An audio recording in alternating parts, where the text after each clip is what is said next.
All right, so we're going to get into the God and Goddesses part 2. So Isis is your goddess, also named Aset. Okay, so Isis is married to Osiris. Osiris is like in the underworld. He helps with the death and everything. And then he'd be like God. He's the God of the dead, but he'd also be like how God represented the energy of God of Jesus. So the God of Jesus is Osiris. And then Isis is the mother, like Mother Mary, Mary, the mother of Jesus. As you can see for his hieroglyphic right there, he also has a Tetris piece. So they're both pieces to the puzzles that are very important.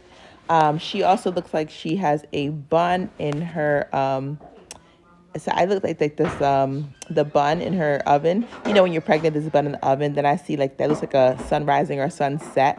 Her name is Aset, like a movie set. So she's always the energy of a movie. A lot of movies channel Isis as the energy because she was very important deity. So people who have Isis energy are usually looked up to in the real life world. The real people do worship her energy, which means they're worshiping an energy connected to your birthday. So Osiris is basically like the Wizard of Oz. As you can see, OS is for like the operating system of your phone. Siri is who you talk to when you're on an Apple iPhone. So, you know, Adam and Eve and the apple. So Isis and Osiris, Adam and Eve and the apple. So the Wizard of Oz.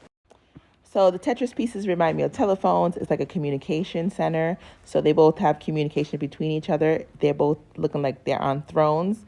It's like the game telephone when you give a message to each other. So in Dream Realm, I get a lot of messages and I try to communicate it to you guys up here. I'm on my telephone.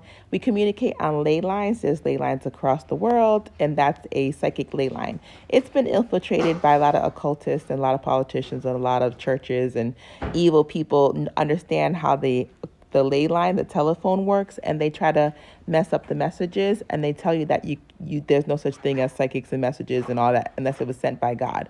But obviously, if you're dreaming, you're not, you're in your dreams. So if you're seeing things and you're getting messages in your dream, is usually the ley line telephone. Your God or goddess is on your throne. So remember these signs, okay? So right here is Horus. Horus is their sun right here. Look at the top of their heads. If you see their head thrones, they have it looks like a pin from bowling. So the bowling actually came from ancient Egypt. Usually she sometimes has a sun disk around her head or a red disk around her head. That'd be like a bowling ball. So they're playing a game. So a lot of it is mythology, is symbology. Symbology usually links to real life. So pay attention to the simple examples I give and just use it day to day and you'll understand the language of Egyptology.